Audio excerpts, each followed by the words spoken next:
రోజులు అయ్యింది. ఈ 100 రోజుల్లో మనం చాలా గ్రహించాం. జగన్మోహన్ రెడ్డి గారు 5 సంవత్సరాల్లో చెయ్యలేని పనులన్నీ కూడా చంద్రబాబు నాయుడు గారు 100 రోజుల్లోనే చేసి చూపించారు. 100 రోజులే ఈ రకంగా ఉంటే రానున్న 5 సంవత్సరాల్లో కూడా ఇంకా ఎంతో మంచి జరగబోతా ఉందని చెప్పి ఘంటాపదంగా ఈ నిమిషంలో మీ అందరికీ కూడా నేను తెలియజేస్తా ఉన్నాను. 5 సంవత్సరాల్లో జగన్మోహన్ రెడ్డి గారు ఎక్కడైనా బయటకు వచ్చారండి?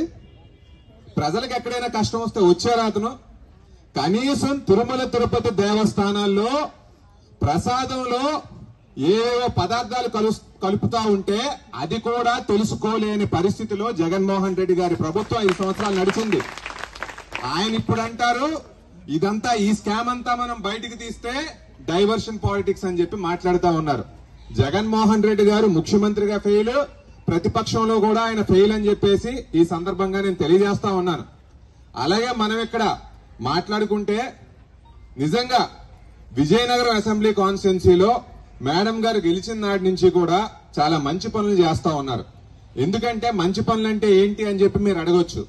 ఏ సామాన్యుడైనా ఒక అర్జీతో మన ఎమ్మెల్యే గారి దగ్గరికి వచ్చారంటే ఆ అర్జీని ఖచ్చితంగా చేరవాల్సిన దగ్గరికి చేరుస్తూ ఆ పని అవుతుందా లేదా అని చెప్పి చూసుకుంటున్నారు. ఎందుకంటే ఇప్పుడే కలెక్టర్ ఆఫీస్ లోకి వెళ్ళాం. కలెక్టర్ ఆఫీస్ లోకి వెళ్ళినప్పుడు ఎవరో అధికారి వచ్చి అంటా ఉన్నారనమాట, మేడం ఇంత దొంత వచ్చింది మీ దగ్గర నుంచి, ఆ పనులన్నీ కూడా మేము చేస్తామని చెప్పి చెప్తా ఉన్నారు. కాబట్టి ఆ రకంగా మేడం గారిని అభినందిస్తూ ఇదే రకమైన సర్వీసెస్ రానున్న 4 సంవత్సరాల 9 నెలలు కూడా చేసుకుంటూ వెళ్లాలని చెప్పి ఆ రకంగా తెలియజేస్తా ఉన్నాను. చివరగా ఒక మాట చెప్తానండి. ఈ పార్లమెంట్ సెగ్మెంట్ అంతా తిరిగిన తర్వాత ఒక్కొక్క నియోజకవర్గం గురించి ఒక్కొక్క అంశం మనకి అవగాహనలోకి వస్తూ ఉంటాయి. ప్రతి దగ్గర కూడా ఎక్కడ ఉండాల్సిన రాజకీయ నేపథ్యాలు ఆ నియోజకవర్గాల్లో ఉంటాయి. చీపురుపల్లికి ఒక నేపథ్యం, రాజాంకి ఒక నేపథ్యం, ఎచ్చర్లకు ఒక నేపథ్యం, బొబ్బిలికి ఒక నేపథ్యం, నెల్లిమర్లకు ఒక నేపథ్యం, గజపతి నగరానికి ఒక నేపథ్యం, విజయనగరానికి ఒక నేపథ్యం. విజయనగరంలో ఏ కార్యక్రమం చేసినా, విజయనగరంలో ప్రజల్లోకి వెళ్లినా అందరి నుంచి వచ్చే రాజకీయ నేపథ్యం అంటూ ఏదైనా ఉంది అంటే ఖచ్చితంగా ముమ్మాటికి పూసపాటి కుటుంబీకుల నేపథ్యం, పూసపాటి అశోక్ గజపతిరాజు గారి నేపథ్యం. ప్రజలందరూ కూడా అశోక్ గజపతిరాజు గారిని నీతి నిజాయితీలతో ఉన్న నాయకుడి కింద చూస్తున్నారు. గత 40-50 సంవత్సరాలుగా అశోక్ గారు ఈ నియోజకవర్గానికి మంచే చేశారు అన్న నేపథ్యంతోనే వాళ్ళు ఎప్పుడూ ఉన్నారు. కాబట్టి ఆ రకమైన బలమైన ఓట్ బ్యాంక్ మనకి ఈ నియోజకవర్గంలో ఉంది. కాబట్టే 2019లో జగన్ సునామీ వచ్చినా మనం కేవలం ఒక 5,000తో మాత్రమే ఓడిపోవడం అనేది జరిగింది.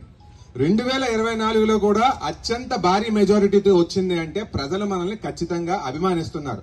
కాబట్టి ఇక్కడున్న 50 డివిజన్లకు సంబంధించిన నాయకులకు అవనివ్వండి, మండలానికి సంబంధించిన నాయకులకు అవనివ్వండి, మనకి కావలసిన బలం అంతా కూడా ఇక్కడే ఉన్నారు. మీరు ఈ బలానికి